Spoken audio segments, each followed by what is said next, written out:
ঘূর্ণিঝড়ের অবস্থা জানাতে এই মুহূর্তে কক্সবাজার সমুদ্র সৈকতের লাবণী পয়েন্ট থেকে সরাসরি যুক্ত হচ্ছেন সহকর্মী আহসান সুমন। সুমন, কক্সবাজারে ঘূর্ণিঝড়ের প্রভাব কেমন পড়েছে, মোকাবেলায় প্রশাসনের প্রস্তুতি কেমন দেখছেন, আর একই সাথে জানাবেন লোকজনকে সাইক্লোন শেল্টারে আশ্রয় নিতে শুরু করেছে কিনা, বিস্তারিত জানাবেন। রূপা, আপনাকে আপনার শেষের প্রশ্ন দিয়ে আমি আসি। এটি হলো সাইক্লোন শেল্টার রয়েছে কক্সবাজারে 576টি।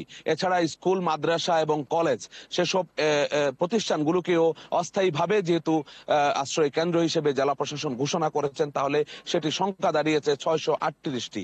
আমাদেরকে জেলা প্রশাসক মোহাম্মদ শাহিন ইমরান তিনি জানিয়েছেন 638টি সাইক্লোন শেল্টারের মধ্যে এ পর্যন্ত প্রায় 6000-এরও অধিক মানুষ অবস্থান নিয়েছে। তাদের জন্য পর্যাপ্ত খাবার এবং তাদের রাতের বেলায় যে তাদের ওখানে মোমবাতি থেকে শুরু করে সব ধরনের আলো ব্যবস্থা যেগুলো করার সেগুলো তারা করেছেন কক্সবাজার পৌরসভার পক্ষ থেকে।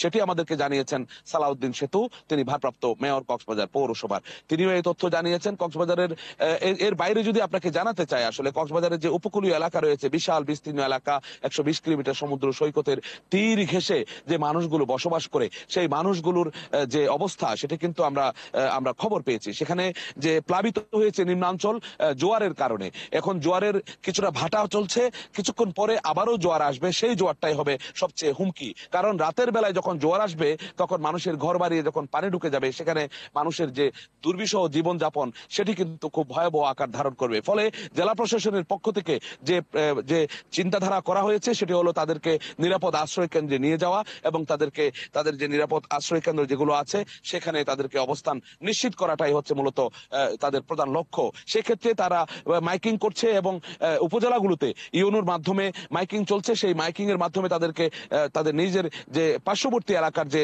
আশ্রয় কেন্দ্রগুলো রয়েছে সেখানে নিয়ে যাওয়া। তবে মানুষজন কিন্তু আশ্রয় কেন্দ্রে যেতে চায় না, তাদেরকে বাধ্য করা হচ্ছে নিয়ে যাওয়ার জন্য। এছাড়া আপনাকে জানিয়ে রাখি, কক্সবাজার পাহাড় অধ্যুষিত এলাকা। এই পাহাড় অধ্যুষিত এলাকার মধ্যে সেখানে পাহাড় ধসের আশঙ্কা রয়েছে বলে সেইখান থেকেও কিছু মানুষকে নিয়ে যাওয়া হচ্ছে।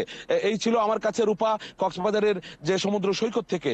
এখানে যে আপনাকে দেখতে পাচ্ছেন যে এখানে পর্যটকের উপস্থিতি কিন্তু আছে, এই বেরসিক পর্যটকও কিন্তু এই ঘূর্ণিঝড় দেখার জন্য এখানে আসছে। এটিও কিন্তু একটি ব্যতিক্রমী একটি খবর।